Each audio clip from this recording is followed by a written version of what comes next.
Hi everyone, my name is Fishkin. I'm the CEO here at SEOmoz. I've been doing SEO for a very long time, since all the way back in 2002. And today I'd like to talk to you about what SEO is, how it can help your business, why it's important to you, and some of the best practices. This little introduction should take 10 to 15 minutes. Hopefully it'll give you a lot of the basics. Let's dive right in.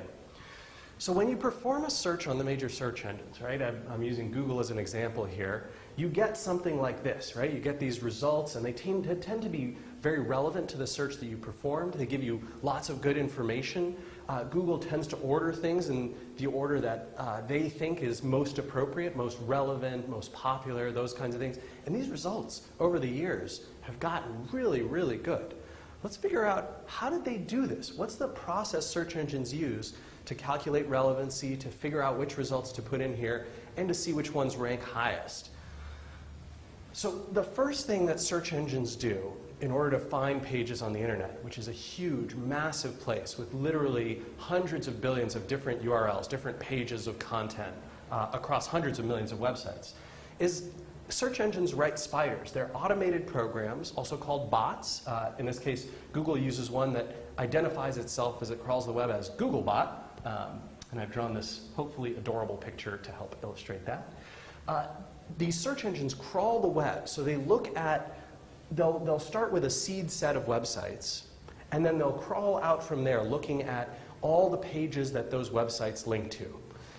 They use those links to find the structure of the internet and to discover all the pages on the web. It turns out that the web is highly interconnected and that you can reach even the far corners of the internet in just a few hops away from some of the most popular and important websites. After they crawl the web, they need to build an index of these documents. They do what's called a keyword inverted index, which means that they store all the documents by the terms and phrases that appear on them or they think are relevant to them.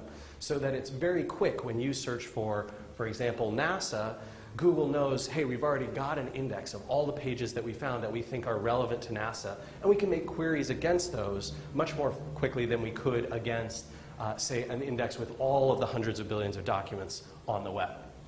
Once they've got those indices, they calculate what they call query-independent metrics. I know that sounds fancy and tough to get your head around. It's really actually quite simplistic.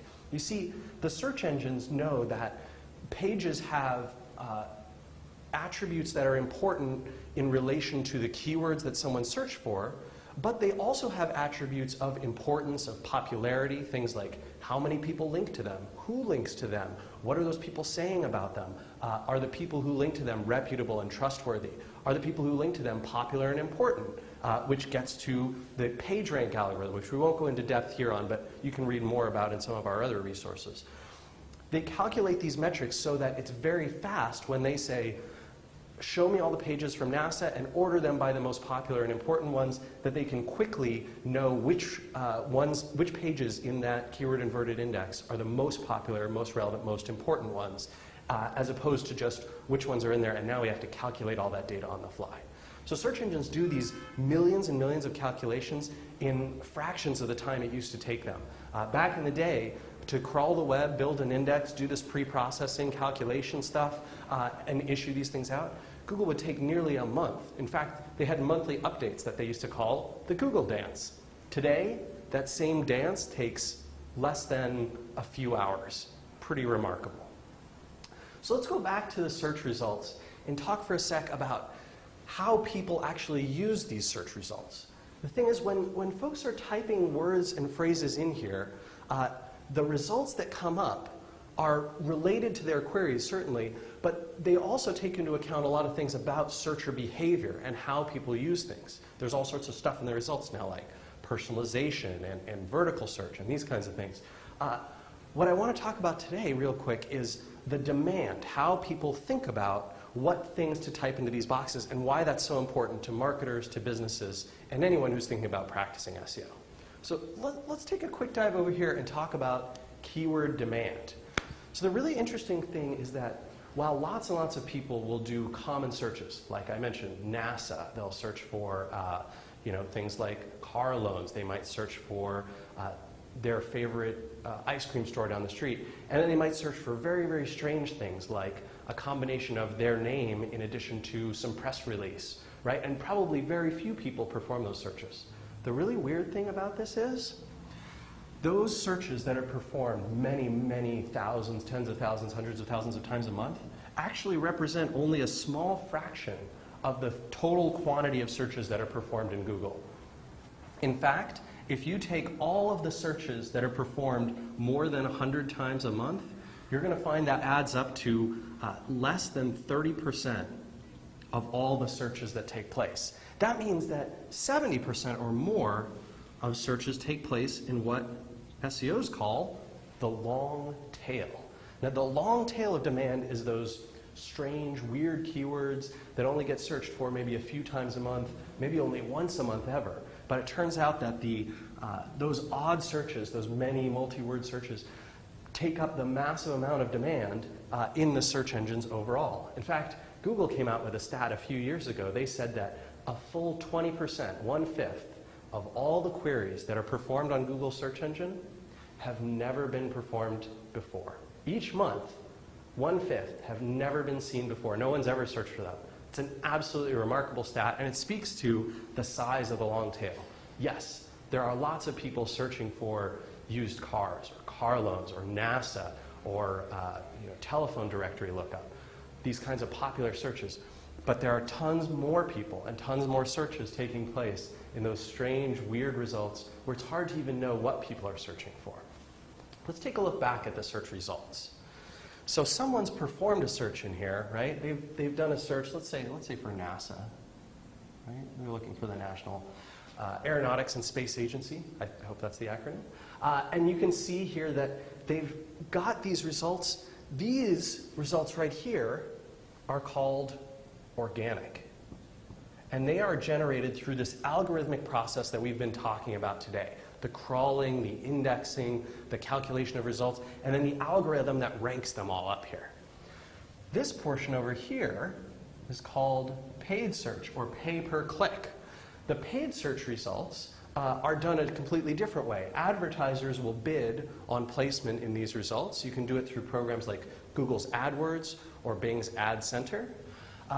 And these results, on average, garner about 10 to 15% of all the clicks on an average search result page. These results over here, the organic ones, they tend to get between 85 to 90% of all those clicks. There's a ton of traffic going to these search results, these organic results, and the only way to influence them is with SEO. Let's talk about how to do that. It turns out that SEO is a very simple process, but one that's challenging to execute well. Today I'm going to walk through some of these basics of how you do SEO and get your pages into the search engines indices and give them the ability to rank as well as they possibly can. So first, we're going to start at the base of the SEO best practices pyramid with content and accessibility. It turns out that pretty obviously, if you don't have content on your website, content search engines can read, which 99% of the time means text content or hopefully images with attributes about them, or video or audio content that have some text associated as well.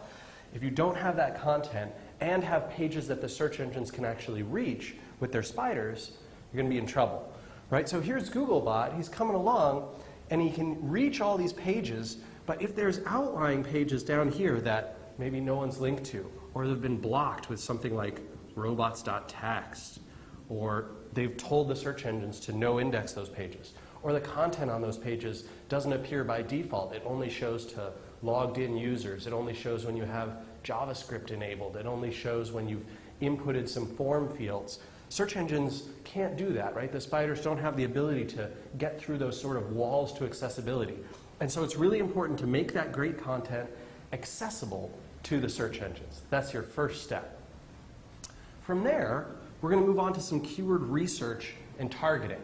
Now, this one gets a little bit trickier because not only do you have to produce the content and make it accessible, but you also have to have that content targeting things that people are actually searching for on the web, right? If you've got a great page all about running shoes, but you describe them as fast-moving footwear, turns out that the search engines and humans as well are going to be very unlikely to determine that your page is relevant and to want to click it even if they do see it in the search results.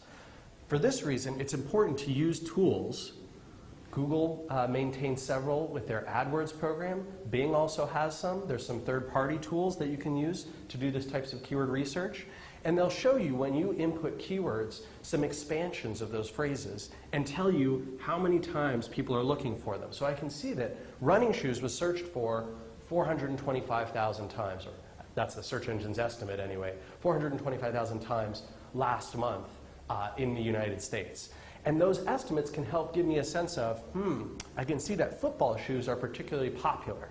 One thing you do want to be aware of is that these numbers do change. So you're going to want to regularly make sure you're updating your information as trends change and people do searches differently, new types of products and services become of interest to searchers, and old ones fade out. For example, football shoes is probably really popular because this month, while we're filming this, it's August. And in August, a lot of people are thinking about football season for their kids in college, for high school athletes, all those kinds of things.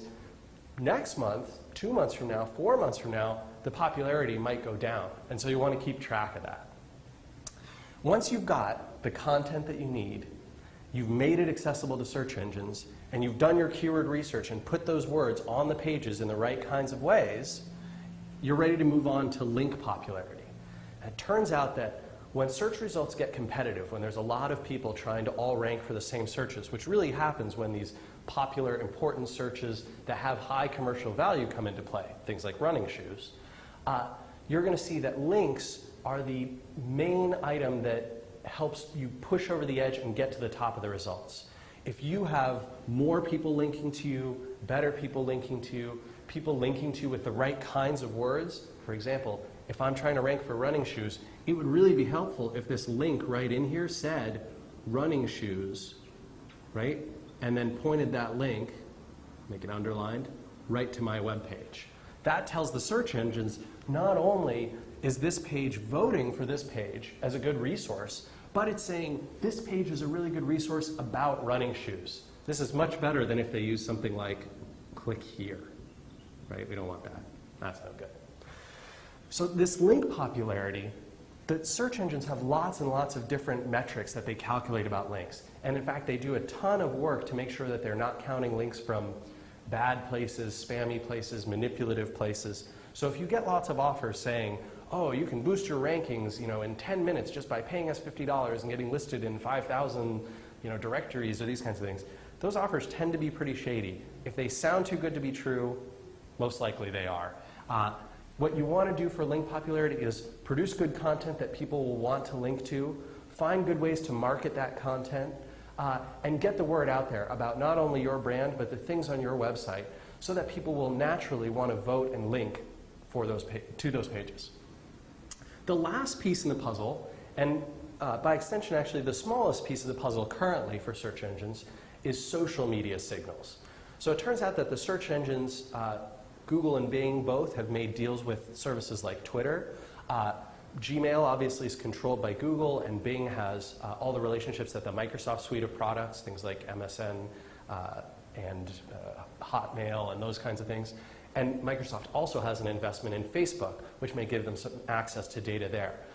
As these social sharing services provide information about the web's link graph, about what's popular and important, what people are sharing, what they're liking, what they're giving a thumbs up to on something like a stumble upon, or sharing with their friends on Facebook or tweeting about, those signals make their way into the search engines as well. We're still in the early stages of how search engines treat that data, but it's a good bet that in the future it'll become more important. And that's why it's critical to make sure that as you're doing great SEO, you're also thinking about, hey, how can I make my content, my website, relevant and valuable to people on these social platforms? All right, I think now that you've got this pyramid down, you are ready to dive deeper. I will say we have barely scratched the surface here in terms of the best practices, what needs to be done, but we've given a good idea and a good overview. From here, I encourage you to check out our Beginner's Guide to SEO. The Beginner's Guide is located on the Learn SEO page. You can search for SEO Guide and find it in Google. There's a ton of deep information in there. lots of good resources and links. Urge you to check it out. And hopefully, we'll see you in the exciting world of SEO. Take care.